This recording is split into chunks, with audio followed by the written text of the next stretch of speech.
Bienvenue dans l'émission Libérez vos talents qui encourage des personnes ordinaires à faire des choses extraordinaires.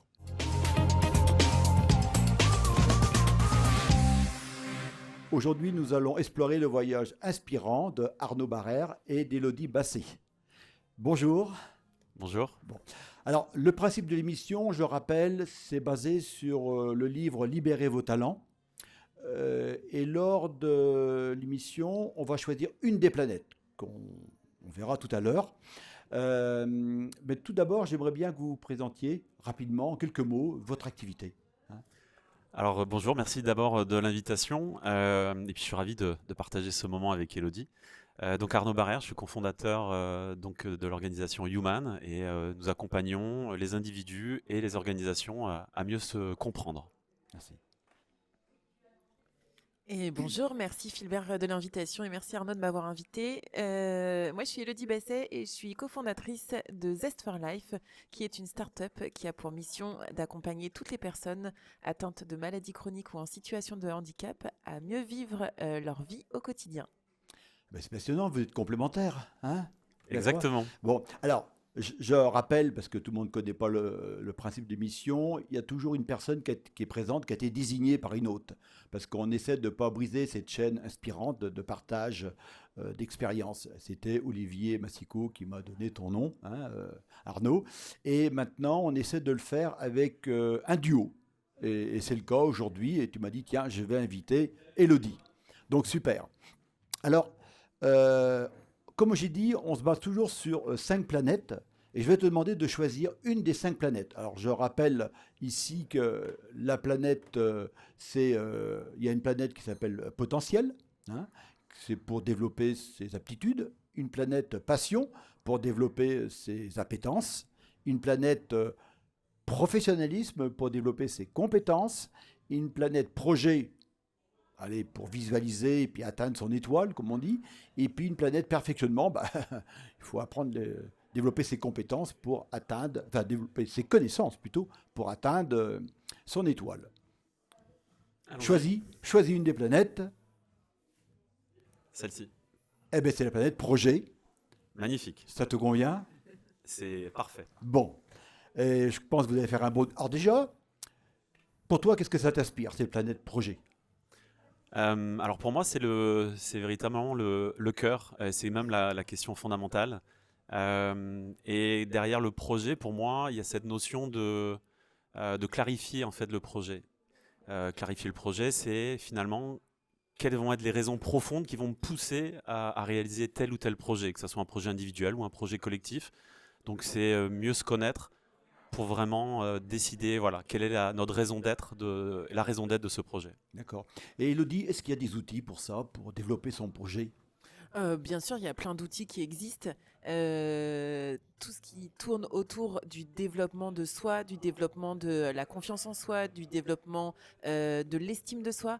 Moi qui suis atteinte de plusieurs pathologies chroniques, le projet a été un moteur dans ma vie. C'est-à-dire que sans projet, on se laisse vite dépasser par le chaos de la vie finalement. Et avoir un projet, même si quand on est en situation de handicap ou en situation de maladie, le projet peut être remis en cause. Avoir un projet de vie remis en cause, c'est du coup ne plus être dans la vie. Donc ramener le projet dans la vie, c'est se sentir vivant et du coup c'est continuer à explorer le monde professionnel, le monde de la vie personnelle, etc. Donc plein d'outils existent évidemment autour de tout ce développement. Oui, alors tu parlais tout de suite de développement personnel, connaissance de soi, j'ai cru comprendre. Ouais. Un des outils par exemple que tu connais Alors, un des outils que je connais, c'est notamment... et peut-être même celui-là que tu vas utiliser dans ta start-up. Voilà, dans ma start-up, faisons le lien tout de suite. Hein. Ce qu'on utilise, c'est l'éducation thérapeutique du patient. Je ne sais pas si tu sais ce que c'est. Non. L'éducation thérapeutique du patient, c'est ce qui permet à toutes les personnes de développer des compétences pour mieux vivre avec sa maladie au quotidien. Et développer ces compétences-là, acquérir des compétences, ça permet justement de ramener le projet à soi. Tomber malade, c'est pas inné. Être en situation de handicap, c'est pas inné. Il faut des compétences pour ça. Et l'éducation thérapeutique du patient, ça va te permettre d'apprendre à vivre avec ça. c'est aller chercher tes ressources au fond de toi pour bien vivre avec ta maladie ou ton handicap. Et ça, c'est ramener le projet à soi. On avait le président de la fondation Amipi qui est venu ici témoigner justement dans l'émission. Hein. Il parle vraiment bien de ça. Il parlait, lui, de mimétisme pour que les gens apprennent à développer. C'était des maladies cognitives. C'était pas facile, hein, faut reconnaître. Et grâce justement à ce que tu dis, il arrivait à les remettre dans le circuit du travail, quoi, et à devenir autonome. C'est quand même beau, quoi. C'est formidable. Mais on le sait pas vraiment, hein, tout ça. Hein, quand Non, même. ça reste Ouais, très petit encore. On n'arrive pas encore ouais, à et en puis parler. presque honteux, qu'on veut pas en parler, quoi. Alors Et c'est pour que ça on lève les tabous là. c'est super. Ouais. Et pour toi, alors, le projet, comment tu le développes, comment tu le formalises, ce projet-là? Alors, Je parle notamment avec les clients, hein, par Ouais, exemple. ouais. Tu posais la question des outils. Je pense que ce qui est fondamental, c'est de réaliser finalement cette introspection personnelle et professionnelle. Certains pensent que c'est peut-être une perte de temps au début, mais c'est énormément de temps gagné après. Et donc, il y a des outils effectivement qui existent, ou en tout cas des approches. Je pense par exemple au cercle d'or de Simon Sinek qui va déterminer le pourquoi. Pourquoi on réalise ce que l'on souhaite faire, qu'est-ce qui va nous motiver, mais véritablement au plus profond de nous. Puis surtout, c'est de s'interroger sur la contribution que l'on a envie d'apporter. Qu'est-ce que l'on a envie de donner aux autres, en fait, véritablement, et ce qui part vraiment de nous profondément. Et de cette compréhension-là, le projet va avoir véritablement une vision, il y aura un cap, et donc tout ce qui va suivre deviendra une forme d'évidence, que ce soit des choix, que ce soit les valeurs, que ce soit la stratégie commerciale, la performance après du projet, seront que des conséquences de ce questionnement initial. Donc il y a d'autres approches encore, comme par exemple un parcours qui s'appelle Implicit Career Church, qui existe depuis plus de 35 ans au Canada et qui met justement la découverte de l'essence et de la singularité de la personne au cœur de ce projet professionnel. Je crois que c'est une chose qui est importante. La chose que je retiens de ce que vous venez de dire, c'est qu'il faut bien se connaître, quoi, en fait. Hein. Si on ne sait pas qui on est, on aura du mal à atteindre ses objectifs, quoi. Hein. C'est vrai, je dis souvent, est-ce qu'on est sprinter ou marathonien? C'est pas pareil, quoi. On va pas s'entraîner de la même façon, quoi. Hein. Je veux dire, je crois qu'aujourd'hui, dans le monde professionnel, on a un peu oublié, c'est-à-dire qu'on met des gens à un poste sans s'assurer qu'ils ont vraiment la capacité, quoi. C'est-à-dire, on s'appuie sur le diplôme et l'expérience, voilà, et peut-être pas assez. Enfin, Alors pourquoi tout à l'heure quand j'ai tiré finalement la planète projet, j'étais ravi, c'est que tu évoques d'autres planètes comme les compétences, comme la passion par exemple. Mon parcours personnel a fait que donc je suis solopreneur depuis une vingtaine d'années et j'ai chaque fois été animé par la passion. Et pour autant, dans ces différents projets, tout le temps il me manquait quelque chose. Et il n'y a que maintenant, dans ce dernier projet professionnel que j'entreprends là depuis maintenant quelques temps, où je me suis vraiment questionné pour la première fois de ma vie professionnellement. Qu'est-ce que j'ai vraiment envie de délivrer? Qu'est-ce que j'ai vraiment envie d'apporter? Et je me suis rendu compte que la passion n'était pas suffisante. Je me suis rendu compte que les compétences n'étaient pas suffisantes. Et finalement, voilà, la compréhension de soi, qu'est-ce qui m'animait vraiment? Qu'est-ce que je voulais vraiment apporter aux autres? C'est vraiment la base et tout le reste va venir en fait. Très bien. Est-ce que tu voulais rebondir sur ce que tu viens de dire, Non, Arnaud? je suis hyper d'accord avec ce que dit Arnaud et ça rejoint ce que je disais tout à l'heure, c'est-à-dire que en effet, bien se connaître est absolument essentiel et que même si tu fais un truc par passion, si tu fais un métier par passion, il y a un moment donné où si tu sais pas ton intériorité, ça va être compliqué d'aller au bout de tout ça. La passion, on le sait, ça s'éteint au bout d'un moment de toute Oui. façon. Il faut toujours raviver cette flamme, c'est hyper compliqué. Si on avait le secret, Arnaud, ce serait top d'ailleurs de raviver la passion en permanence. Mais c'est pas ça. Donc, je suis certaine que se connaître, savoir ce qu'on vaut, au-delà du diplôme que tu évoquais tout à l'heure, savoir, on parle vachement de soft skills en ce moment, etc. Connaître ça, c'est tellement important. Et si d'ailleurs les entreprises pouvaient recruter sur ces soft skills, ce serait tellement génial parce que, tu vois, moi je le dis toujours et j'en reviens toujours à ce que je connais de mieux, c'est-à-dire les personnes qui souffrent de maladies ou de handicap. Elles ont des compétences hors du commun, ce sont des plus-values pour la société et aujourd'hui on les met un peu tu vois, de côté dans les entreprises, sur les recrutements, etc. Parce qu'on se dit, ah non, ça va être une moins-value. Non, c'est une plus-value pour la société. C'est des compétences supplémentaires qui sont absolument nécessaires. Et souvent, ce sont des personnes qui se connaissent extrêmement bien, qui connaissent leurs limites, qui connaissent leur cadre, qui connaissent plein de choses sur elles que les autres ne connaissent pas forcément. Ouais, mais j'ai fait récemment une conférence avec Marine Friou, qui a été interviewée ici sur la grande mascarade du recrutement. C'est-à-dire qu'aujourd'hui, on recrute sur le CV et le diplôme, c'est-à-dire avec le rétroviseur, quoi. Comme dit Confucius, l'expérience est une lanterne accrochée à votre dos qui n'éclaire que le chemin parcouru. Non, alors, on recrute sur le passé sans savoir que la personne a des capacités pour atteindre l'avenir. Et donc, enfin, on se plante, quoi. Et on a plein de gens qui sont en souffrance, qui sont en burn-out, qui sont en pression, en dépression dans les entreprises. Bon, voilà, donc c'est aujourd'hui, si on nous entend, il est grand temps d'agir. Et ce qu'on vient de se dire, c'est quand même encore l'introspection. Hein. J'ai fait un article justement en juillet, rien que là-dessus. L'introspection, c'est connaître sa singularité. La singularité, c'est... Les gens disent, ouais, mais j'ai du mal à trouver du boulot. Ben, parfois, oui, c'est pas facile, mais parfois, si tu fais comme tous les moutons, ben, tu vas ressembler aux autres et te dire, c'est là la difficulté, quoi. Hein. Je veux dire, faut se différencier avec notre soi-même. Hein. On peut très bien partir du postulat que, et ça remonte même aux philosophes antiques, mais chaque individu, chaque être humain est unique. Et finalement, le but de la vie, c'est d'essayer d'aller trouver cette unicité, cette singularité, comme tu l'évoques, et d'en faire don finalement après au monde. Et quand on parle du monde, c'est pas le côté grandiloquent, ça peut être un monde à des proches, et ça peut être après au niveau de notre entreprise, dans un cercle un peu plus large, voire très large après. Tout dépend après de nos ambitions personnelles. Oui, ce que j'ai compris tout à l'heure, c'est que toi, tu te cherchais, et là, je crois que tu as compris que tu étais aligné avec toi-même, en fait, c'est ça? Alors oui, c'est ça. C'est Alors, ce qu'on comprend, c'est-à-dire que enfin, je vais être utile, ou au moins, c'est ça alors, c'est pas que je me suis véritablement cherché, c'est-à-dire qu'une grande partie de ma vie professionnelle et personnelle, on va dire que j'ai avancé avec une forme d'intuition et je me posais absolument pas de questions. Et en fait, je me suis rendu compte que j'ai surtout expérimenté, j'ai osé tester des choses. J'ai été dans le domaine de la création, j'ai été dans le domaine du manuel, j'étais artisan en béton ciré par exemple, j'ai été photographe, Ah oui, en effet, oui. voilà, alors que j'ai des études scientifiques au départ, donc des choses qui n'ont rien à voir, mais j'ai été expérimenter tout ça. Et jusqu'à un moment où j'ai vraiment voulu me poser des questions et me découvrir moi, comprendre qui je suis, comprendre comment je fonctionne, et aussi professionnellement, et ce qui a abouti à une forme d'évidence. Et alors que par exemple le coaching, j'avais des gros a priori personnels sur cette profession, c'est devenu une évidence pour moi de me former et d'accompagner les personnes au travers de cet accompagnement-là.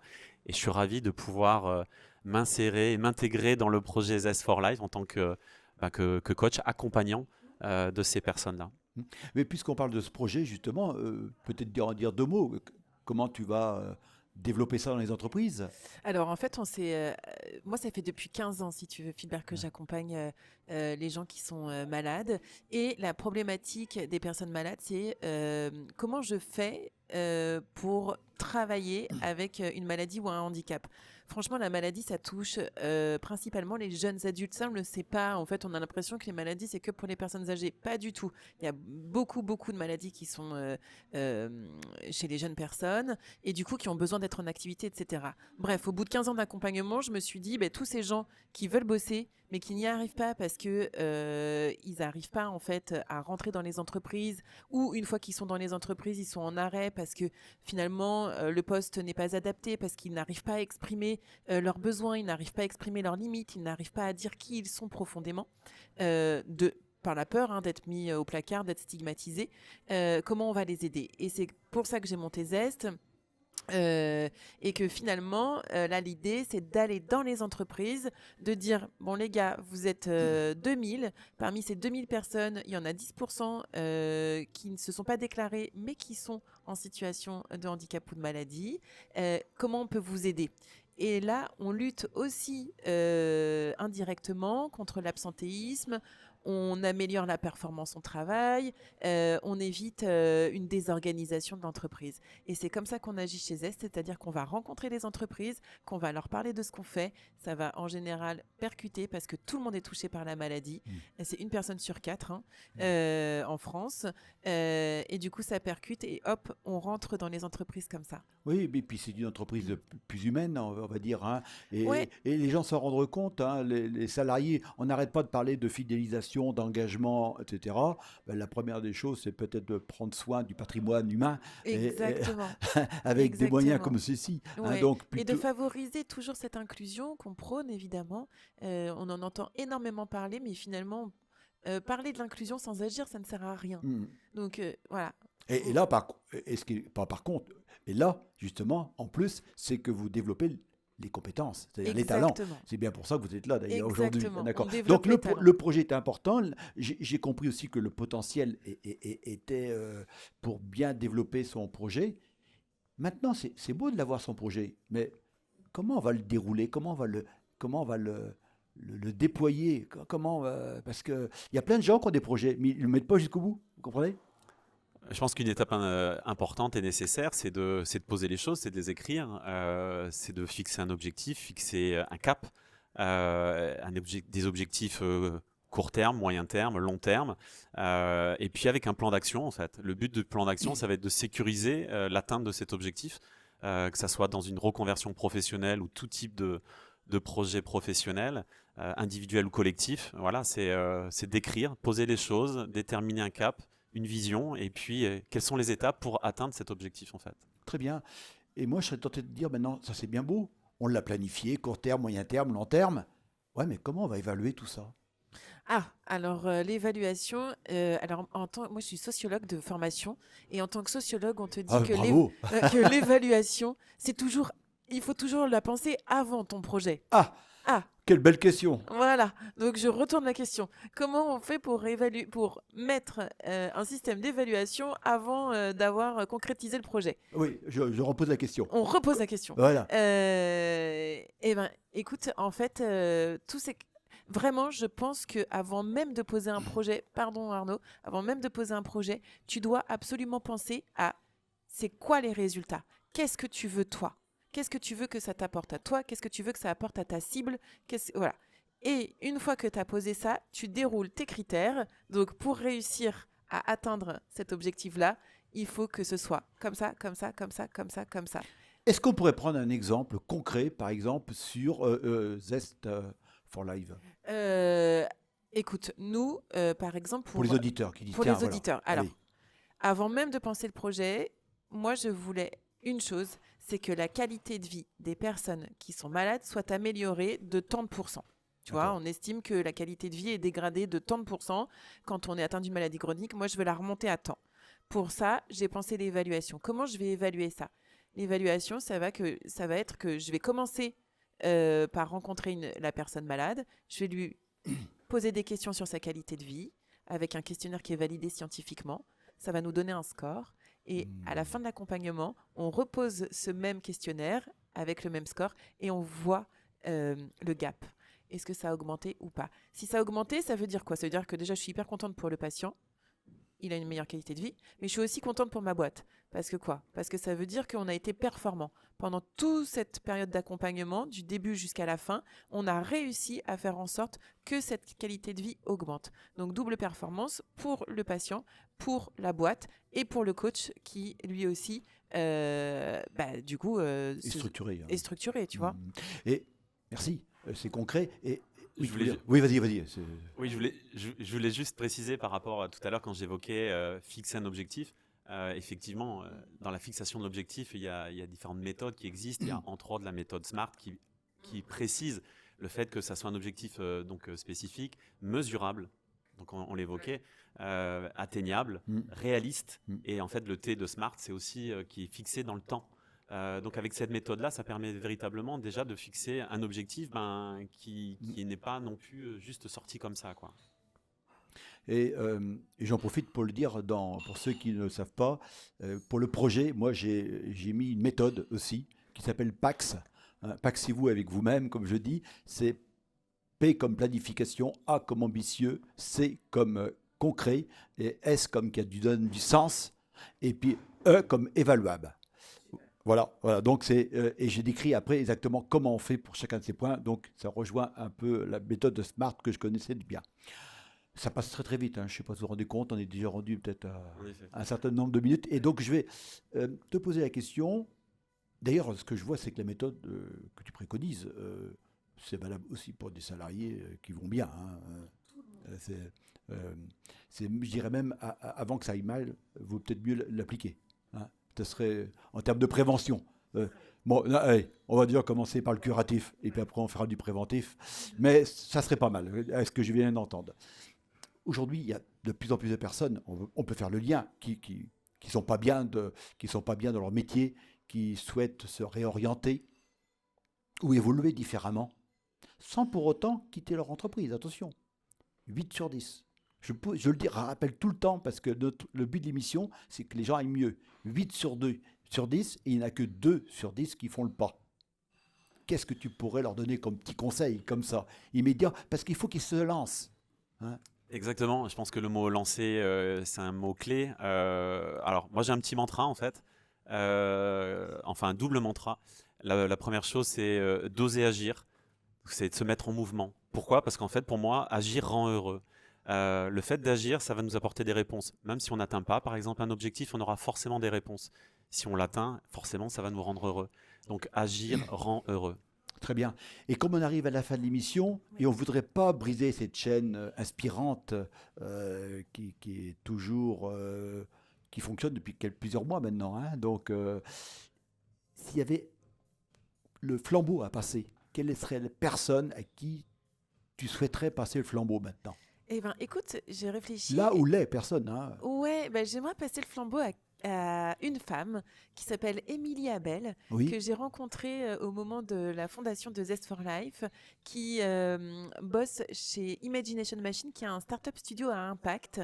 Et c'est une fille incroyable qui a une façon de penser pour l'impact qu'elle génère, en tout cas, et des entreprises qu'elle rencontre, de l'impact dans ce monde, en fait, rendre le monde meilleur. Et en fait, c'est con comme... Enfin, c'est un peu nul de dire hein, je veux rendre le monde meilleur. Mais si tout le monde voulait rendre le monde meilleur, je crois que ça irait beaucoup mieux. Et je crois que Arnaud, t'en fais partie, toi aussi. Et si on se rassemblait un peu là autour de ce truc qui est un peu basique, un peu je veux rendre le monde meilleur. Mais en tout cas, Émilie, elle le fait. Et elle le fait au travers des entreprises. Et elle donne sa chance à des personnes comme moi qui ont juste envie de changer les lignes. Maintenant, on va lui transmettre la vidéo, mais tu pourras quand même l'appeler, Bien lui sûr. demander, puis après je la contacterai, hein. Mais je suis d'accord sur le principe, plutôt qu'elle est plus vite, comme on dit, quand on va seul, on va plus vite, mais quand on va à plusieurs, on va plus loin. Et donc, merci pour ce message. Et je finis toujours par la célèbre phrase du philosophe américain Ralph Waldo Emerson: n'allez pas là où le chemin peut mener, allez où il n'y a pas de chemin et laissez une trace. Et je vous dis à très bientôt pour une nouvelle trace inspirante, je dirais même votre trace, hein. Merci à vous deux, et puis merci au Café du Commerce de nous inviter régulièrement pour faire notre émission. Merci à très vite. Élodie, merci Arnaud. Beaucoup.